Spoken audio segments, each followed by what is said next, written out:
Greetings everyone, my name is Etterville, and welcome back to my Let's Play of Mega Maker. During the last part, I covered 7 levels that were featured on the Poplar queue, so in this part, I'll be covering at least 5 or 6 levels that I found on Twitter using the Mega Maker hashtag. Although it's getting much harder because less people are sharing their level IDs and names on Twitter, unfortunately. So starting out with this one. Electric Castle by Etsa with 34 plays and a score of 7. As usual, the full disclaimer of my entire LP series is linked in the description below. Also, if you want one of your levels to be featured in a future part, please leave the level name or preferably the level ID in the comment section below or direct message me on Twitter. So far so good, I suppose. Gotta avoid all these elect beam traps. And we have the Mega Man 5 or 6 charge shot. Only the Mega Buster though, so it's like a traditional Mega Man level. I was a bit impatient there. Okay, we're introduced to all the force beams now. Here are the force beams, earlier those were the Yoko blocks. Simple enough, I suppose.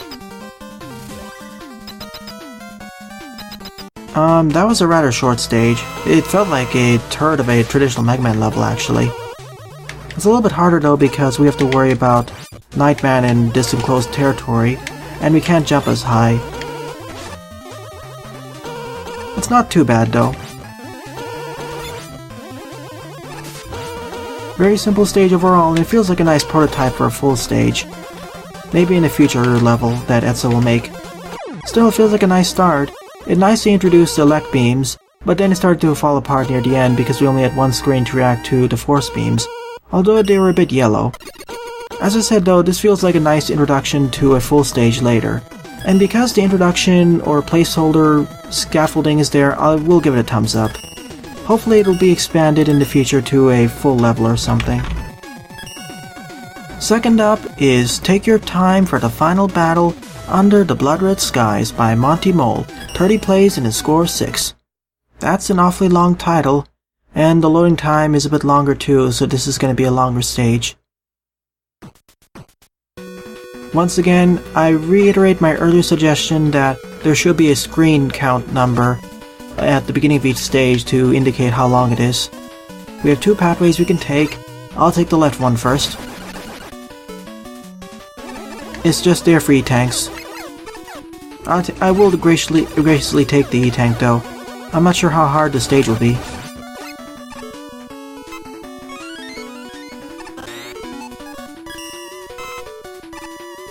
So I guess this is going to be more like a Fortress stage. And we have the Blood-Red Skies as well, so I guess it's fitting.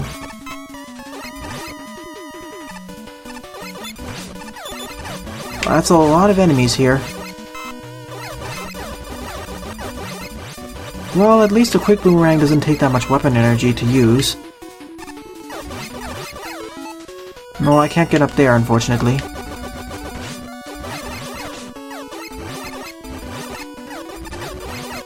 This level is a bit enemy spammy for it to ask me.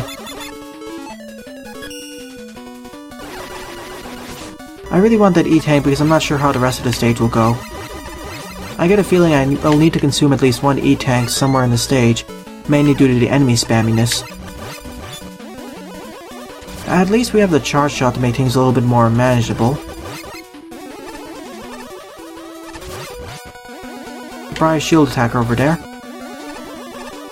Good checkpoint placement. Oh, I almost didn't make that jump.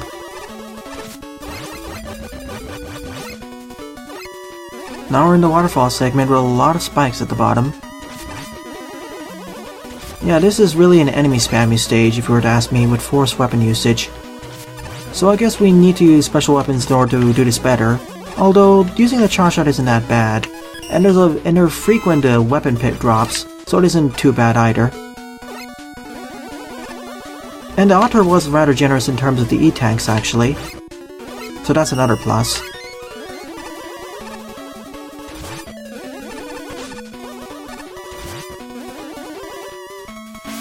Oh, I see you there, Big Eye.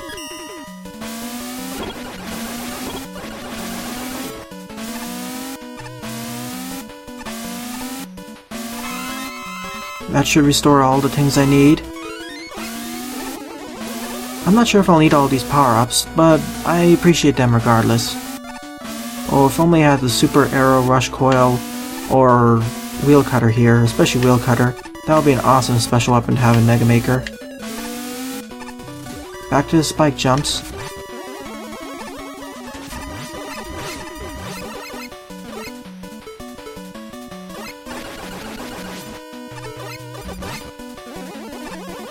A little bit hard to hit over there.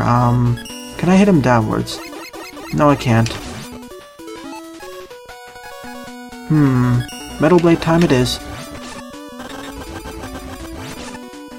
I really don't want to go into contact damage with it because they have really high contact damage in this engine. Almost dodged it.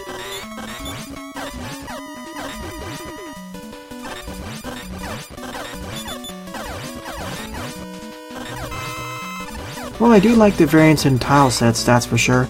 Those being the foreground tiles, I mean.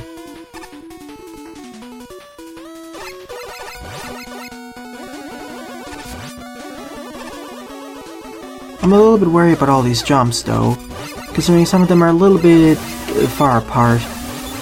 At least checkpoints are placed fairly, even though this is an enemy spammy stage, and we have a lot of special weapons that we can utilize and frequent pickups. Not to mention, as you can see there, we have so many E-tanks.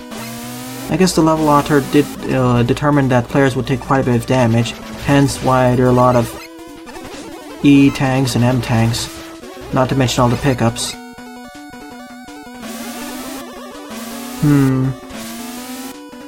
Another one of these segments, and I have no way to cheese it either.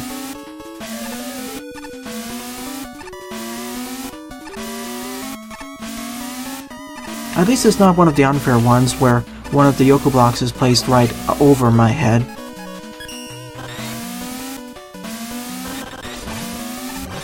I should have jumped a bit forward there, I could have died. I really don't need any more E-tanks. Especially because there's a live pickup over there.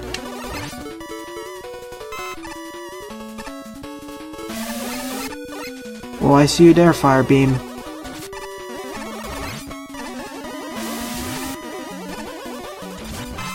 Only that enemy wasn't there, I could have made the jump. Now we're in the jungle segment. We went out into the blood red skies, into the waterfall. Now we're in the forest. But we still see the blood red skies in the background, though. I guess there'll be a final battle and we have all these sorts of enemies. Even though this level focuses more on enemy spam as I've repeatedly stated, it's still on the fun side. Really cutting it close there.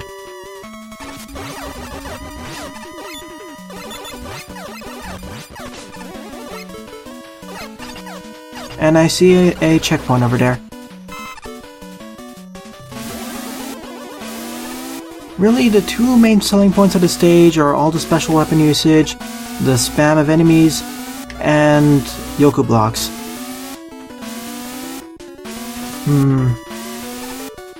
Oh goody, now we have this challenge.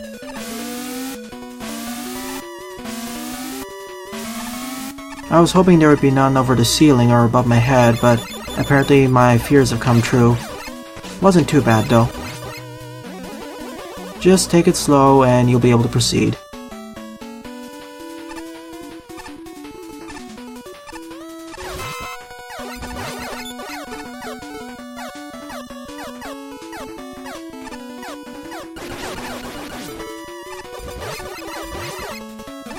We have a split pathway around here, it seems. Let me go down there and see what it has to offer. Oh, it's just an M&E tank and more pickups. I don't really need any more E-tanks, I'm fully stocked, thank you very much. Although if there's one thing I've noticed about this engine that I would like an inclusion of, it would be W-tanks. Because right now the only way to restore your weapon energy by using a pickup is the M-tank, but that refills all of your weapon energy. It kind of feels asymmetrical in comparison to the E-tank. I feel like the addition of a W-tank that can restore only one of your current weapons, that would result in more balance for some of these stages. At least that's what I would think.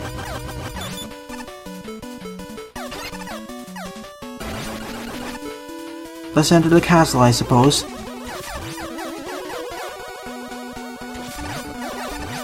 One more charge shot should do it in. There's me screwing up again.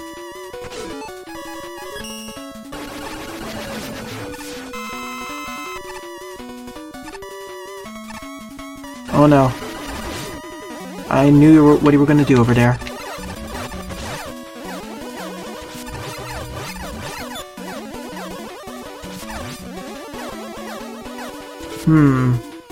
Yeah, definitely this stage forces you to use weapons, as you can see over here. Otherwise, I have no way to hit that Sniper Joe.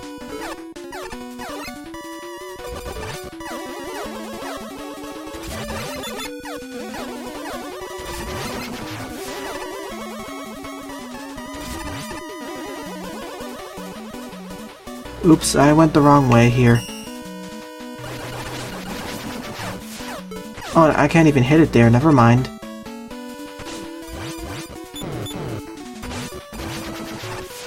I need to access it from this side.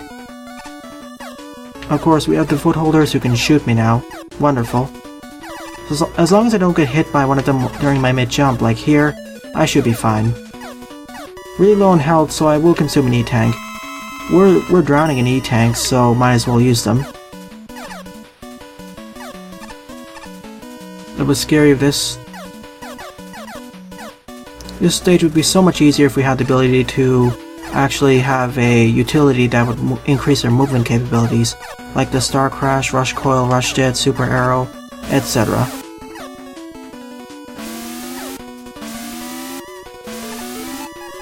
Sure, why not?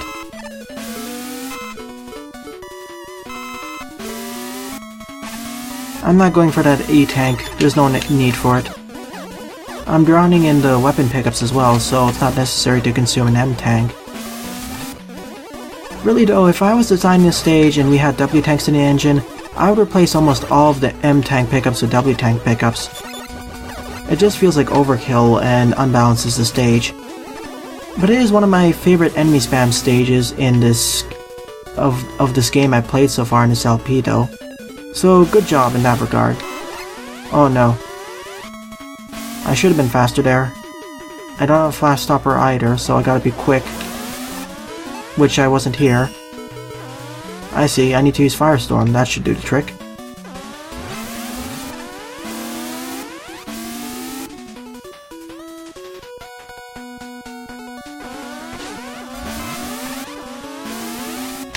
That was me screwing up. The timing went a bit off. I need to wait for all the Yoku blocks to appear and block the force beams. Fair enough, I suppose. There we go. Clever, actually. That's a very clever challenge, actually. And it was well introduced, I suppose. Something's on the left there. I guess it's just more power-ups. And now at last we fight Nightman in the climactic final battle after going through all of his guards. Pretty easy one though.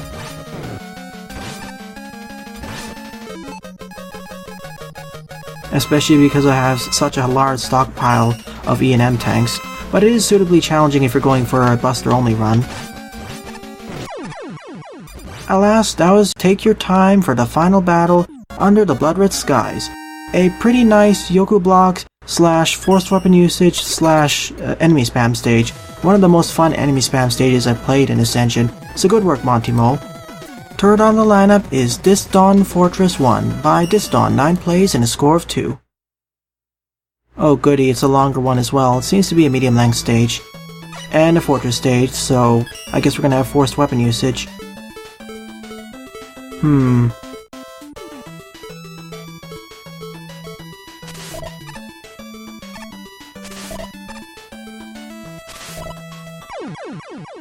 Again, spikes on the side are killer. Well, we have forced charge kick usage. And things are only going to get harder from here on out. At least I can damage boost off of those mets. I was lucky to get those 3 in a row without dying. spike hitboxes. If this continues, I'll have to probably skip on this engine. I've railed on this engine enough times over its spike hitboxes and physics. Really, my main strategy here is damage boosting off of all of these Meteors. That's the safe route.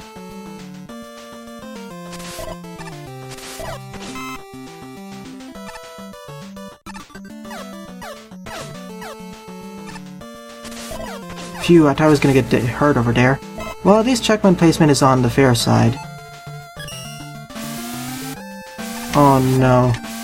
Okay, I thought this was a top spin segment. I was getting really worried.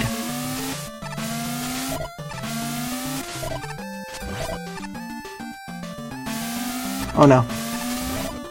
Phew. If I took the bottom route, I would have gotten an M&E tank, but I don't want to take the risk.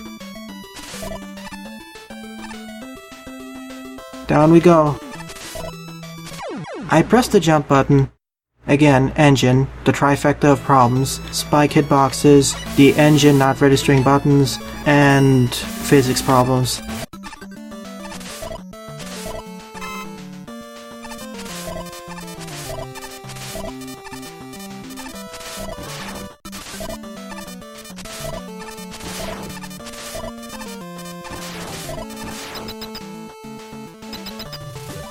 I decided to stay silent in that segment because I kept dying over and over because of dropped button inputs. This one is going to be another damage boosting segment, I suppose, but it's a lot easier than before, thankfully. Let's hope that the rest of the stage isn't too bad and... oh boy. I understand the gimmick of this stage and it feels like it's well constructed in terms of precision based. It's precision air sliding basically. But as I repeatedly stated throughout this LP, I don't really like these precision-based spike challenges.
I'm sorry, Disdonn, but I cannot complete your stage. Due to the engine problems with precision, as you keep seeing there with the Smartman platforms, I cannot make that jump over there. Once again, I blame the engine squarely for this and not you, Disdonn. If this was made in a better, more solid engine, this would have worked, but because the Smartman platforms are finicky here, I physically cannot make that jump, even after attempting this 20-25 times. I'm sorry, Disdonn. Still, it felt well designed, even though it's not in my preference area, that being precision-based spike challenges. That's why I was silent throughout this stage. So I won't give this a thumbs up, but I still think it was well designed, but much more for pro players. But as I said, this would have worked a lot better if the engine was more solidly put together and had less finicky physics issues.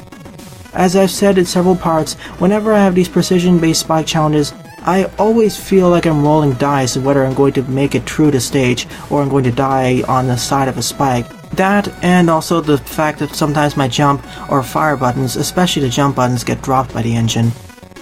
Still, enough ranting. Good work, Disdonn. It's going to be more appealing to those players who are in that target area. Fourth on the lineup is the Painway by Corndog, 10 plays and a score of -2. Let's hope it's not too challenging as well. Oh, hopefully there's no precision-based spikes challenges or whatnot. The rest of the stage I was able to make it to last time, but just that one area. And judging by all the other things that are going to be added to the engine, I don't think the Smartman platform issues and other precision issues are going to be resolved in the 1.1, unfortunately. Sad, because I really like Mega Maker and the principle it gives. It's just all these other physics problems, spike problems, that really bring it down for me. Sad, really.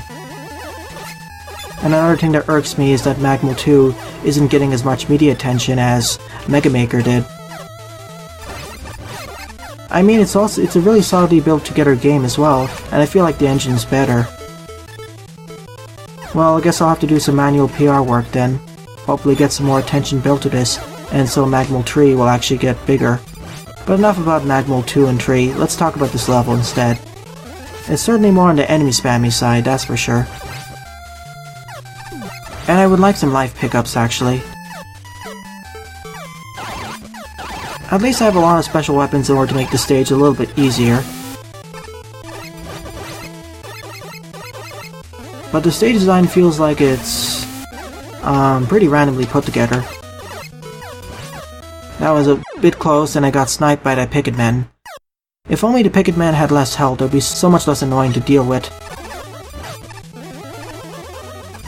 But we have a random mix of enemies and we have a pretty tight corridor actually.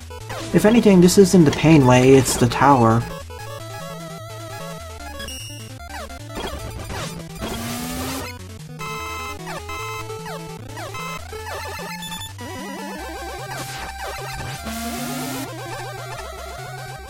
I expect some Yoko blocks down there, hopefully. Thank you. Not in the right position though, because the hopper is there. Well, I guess I know why it's called the Painway now. At least there's not that much instant death just yet. And no blind drops, thankfully. Well, we were introduced to this area earlier, so I don't consider it to be a blind drop. There's a lot of enemy spam though, especially with the tight corridors here. I can see why this got a negative score. And now we fight Top Man in this strangely shaped room. What is his weakness? Not that. Okay, it's Windstorm.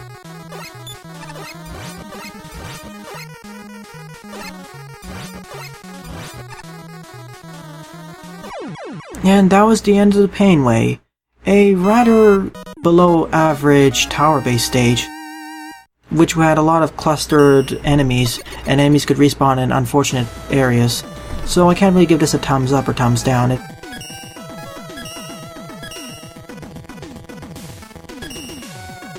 Fifth and final level of this part is Electric Skydance by Captain Pollution, 6 plays and a score of 0.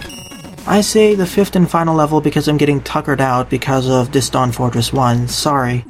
At least I'm covering 5 levels. And I mean to play Captain Pollution's signature level Captain Pollution in a later part, hopefully.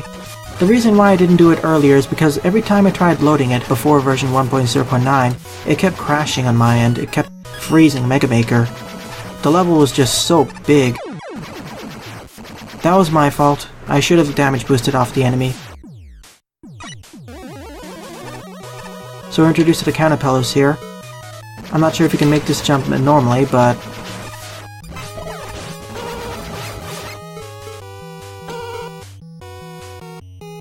I should have known we had Star Crash. So this is a forced weapon usage stage.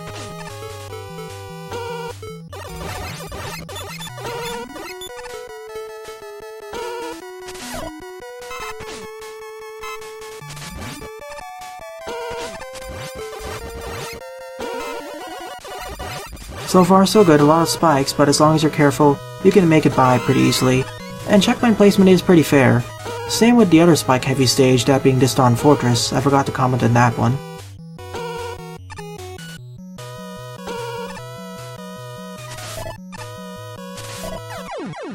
Goody, we need to actually position our jumping in the correct area.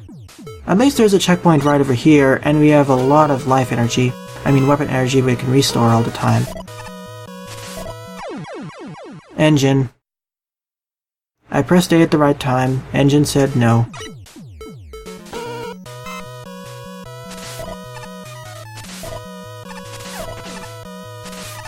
Wow, that was a little bit too close there. And I didn't jump high enough. I'm always worried about the spikes for all the aforementioned issues. I'm becoming like a broken record in this issue area.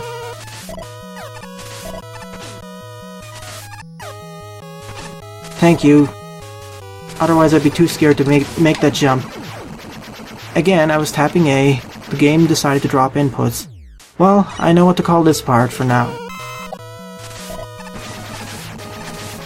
Alright, I made it past this time. That was me more screwing up more than anything else. It was not really the level designer's fault. Really, none of the issues I've been seeing so far are the level designer's faults. They're more engine problems, like dropped inputs.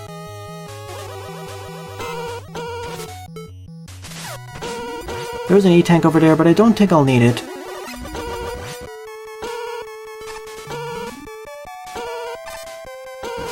Oh yikes, I didn't realize there was a ceiling right over there. Well, we have two ways of going through this. I'm gonna be taking the left route. I guess this is why it's called Electric Skydance, because we're going up into the sky.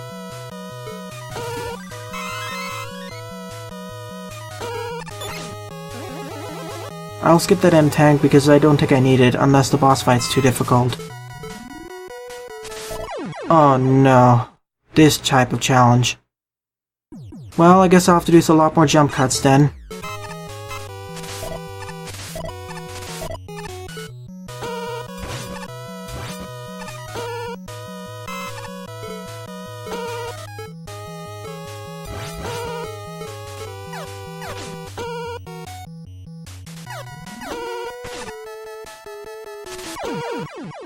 Well, sorry Captain Pollution, but I'll have to duck out of this stage too. It's just too spike heavy after this point, and because of the aforementioned issues in Disdonn Fortress 1, I cannot complete the stage. Engine, again, if this was a different engine that was less precise with the spikes and didn't keep dropping my inputs, I would have been able to do it. So, for at least I'll show off the rest of the stage. A lot more spike-based challenges, but I feel they're well designed. And checkpoint placement, although I think it should be a little bit higher, it seems to be fine. There's just a little bit too much instant death for my taste, and as I said before, it's precision-based challenges I'm terrible at. Combined with this engine, yeah, I can't really do it. Still, I'm not faulting you, developer. This is designed for a specific audience in mind, and I think it well executes upon that idea. And the boss fight seems pretty fun as well. So I gave you a thumbs up, Captain Pollution, off-screen. So I guess I'll end off this part. So in summary, I would say my favorite level of this part would be Take Your Time for the final battle against the Blood Red Skies. That one was a pretty fun enemy-based challenge, or rather enemy spam, but we got so much plentiful energy and life refills, plus the E and M tanks, It was pretty fun to go through, and pretty fun to use special weapons against all of the enemies. In fact, you were forced to in order to start the stage, so the author well designed that tone.